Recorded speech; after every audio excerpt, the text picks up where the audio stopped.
Hey guys, what's up? It's me, Eddie, once again with another episode of Eddie G's Comic Culture, sponsored by the one and only folks over at Black Apparel. Sending a special shout out once again for all the wonderful work and contributions that they have done for the show. They have an excellent website for you guys to check out. Make sure you do www.blackapparelblk.com. They've got some awesome merchandise for you guys to look at if you have the chance. And also, once again, sending a special shout out to my friends over on Instagram, the Strictly Comedy Vault. He's got some pretty great content on his page. If you have an account, make sure you check him out. As well as Blu-ray Dan, who also has an excellent page with lovely content regarding all movies, and he also has a YouTube channel as well. So if you have the time, make sure you check out his page and channel. He's got some great reviews regarding Blu-rays, both old and new. Wanna pardon my appearance a bit for today, guys. I guess it's just a little. I'm still a little groggy. I woke up a little bit late today. Today I'm going to be doing a bit of recording because, unfortunately, I am located in Florida. And if you guys have heard the news, apparently this hurricane is supposed to be hitting us later on this weekend. Um, I don't know how it's going to affect the west coast of Florida necessarily, since that's where I'm located. Um, and I'm assuming it's going to be a pretty big one. Hopefully it's not so bad. Hopefully it tapers off by then. But at the same time, I'm also going to be precautious as well. And at any given event, I don't know if the power will go out. So I want to have as much content out there for you guys, just in case in case the situation calls for it. So with that being said, I want to jump off into some of the news this week, starting off with Suicide Squad 2. Apparently, it seems to have landed its director and writer, Gavin O'Connor, from his work known from Warrior. That that I believe that was the boxing movie that starred Tom Hardy, and as well as last year's The Accountant with Ben Affleck. um, it seems pretty good that they did find it. I'm glad that they finally did land a director, and considering the production time they want to start, I believe he has enough time to go ahead and dive into the material, make sure that he's got something good going on between now and between now and the fall of next year. Um, Hopefully, I believe it's more than enough time for him to right a lot of the wrongs that were in the first film. I'm a little disappointed at this point because it seems to be that Warner Brothers is going off fast tracking this sequel, but yet it's not fast tracking anything. So far, nothing has been heard of yet as far as Man of Steel Part 2 is concerned. Um, I know they started this. I think it's the DC Extended Universe. This is how they refer to their film universe. Uh, Started with Man of Steel. That was the intent of it all. That was the first movie to start the entire universe, and I believe that at some point it should have been a direct. Superman deserves a direct sequel. Um, in many ways, I don't think Dawn of Justice was a sequel for Man of Steel. I believe it was just a halfway point, I guess you could say. It's Man of Steel 1.5 with the inclusion of Batman. And to me, that was just, you know, I think it's time for them to really, extend that storyline and actually give Henry Cavill the opportunity to spread his wings as an actor in this role.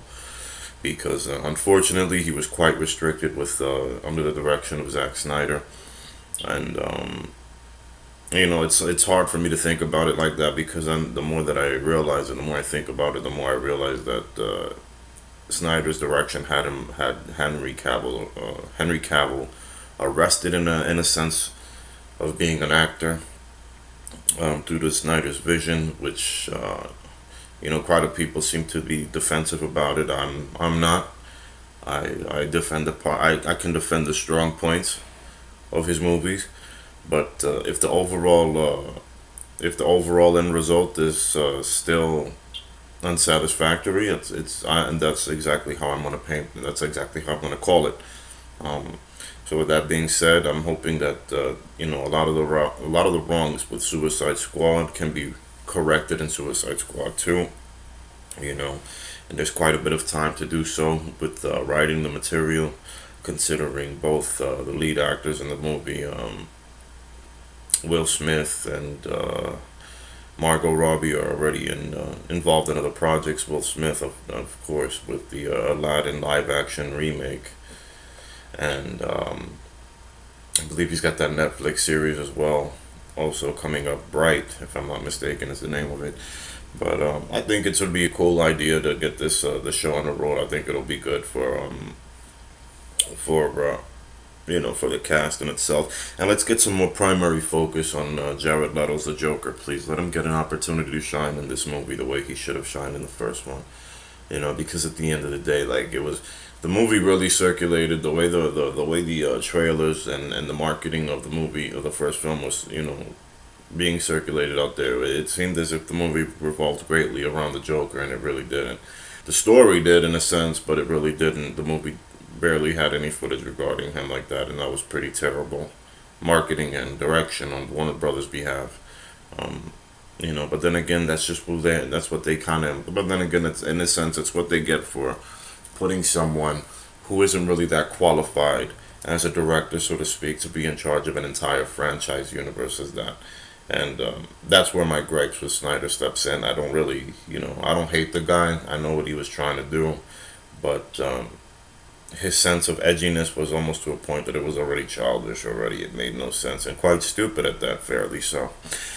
So with that being said, here's to hoping that Suicide Squad 2 turns out to be the movie that it needs to be, that it should have been the first time around. And let's get to see these actors portray the characters that they want to portray, that they're supposed to portray in a correct light. Um, Moving right along, also, it seems to be that Drew Goddard, the man who directed Cabin Fever, has now been helmed for the X Force feature.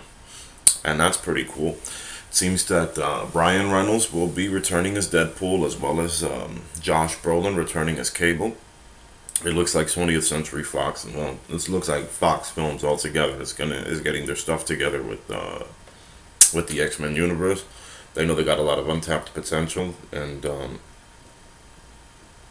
they see that they're now seeing in their they're now seeing that the source material is important to these movies, and it really is. It's not saying that you have to have a direct adaptation of these of these story arcs on the big screen, but for the most part, there should be some sort of faithfulness, at least to the characters, other than just the name. And I'm very hyped to see what's going to happen with this X Force franchise. Honestly, it's going to sell, considering Deadpool is now the go-to guy. However, I do lament the fact that we won't be having, unfortunately, a Wolverine in this movie. Um, it's pretty known at this point that they haven't really cast a new actor to play Wolverine since Logan, um, and I'm sure that Hugh Jackman has got his work cut out for him as well. He's got some other projects along the way, but it's gonna be a bit strange having to see the X Force without Wolverine in the mix, because it's long, as far as I grew up, and our Wolverine wasn't always in the X Force, but he was pretty much a big driving factor with the team, and so to not see him there is going to be a bit strange, and kind of sad to say the least, so to speak. Um, Hopefully, let's get it's going to be a good movie. I'm pretty sure it will be. Considering Drew Goddard, I think he's got his work cut out for him, but considering it all, it'll probably be R-rated. It'll probably be an R-rated film, which I wouldn't be disappointed at that, considering the success that they've been having with Deadpool recently, as well as Logan. So I know Fox is going to be pushing the bar on that and the envelope on these R-rated comic feature films, that they start seeing that there is an untapped audience, out there that want to see these movies, and they will support them so much as as such, for them to be supported. And yeah, that's about it so far. Oh, and once again, I wanted to dive into. I'm sorry, I had to have my coffee real quick. Without this, without this, I can be the Hulk at the end of the day. Mm. However, I wanted to touch up on the casting of Hawk, for Hawk and Dove, for the Titan series. Alan Ritchson, um, he apparently landed the role of Hawk, and it seems to be pretty cool. I know a lot of people were hoping for Alan Ritchson to come into the fray as Shazam, but at this point in time, that doesn't seem to be the case. As I stated earlier on this week, one of this week's episodes regarding Shazam's casting between John Cena and Joshua Sass. So, with that being said, I just hope to see that there is something. I'm waiting to see what this is gonna go, how this is gonna come about. I know they have Starfire cast already. I can't remember the actress's name for the life of me, so I'm sorry. But Starfire has been cast as well as Nightwing. Um, what's gonna happen with the other characters like Beast Boy is that's gonna be a hell of a that's gonna be a bit of a I don't know how they're gonna pull it off with a budget like that because to have a character like Beast Boy on the Titans on television, it's gonna be a bit of a stretch with as far as the computer as far as the CGI is concerned. Hopefully they make and they make do and make they make good on their promise on the delivery with him. But like I said, all this remains to be seen as of yet. But it is pretty cool that we have another character in the DC universe actually being portrayed on television with this. And Hawk and Dove has always been like, I guess you could say they were kind of like the under the radar joke of the DC universe, honestly. Um, and it was a little I remember them because they were like the over 20 was it in 1991 or 90.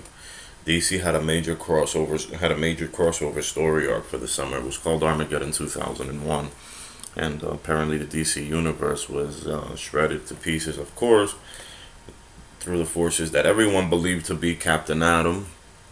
But obviously there was a leak in the storyline, and so because once everyone figured out that it was Captain Atom that was the main villain, they had to automatically switch it up, and they gave the they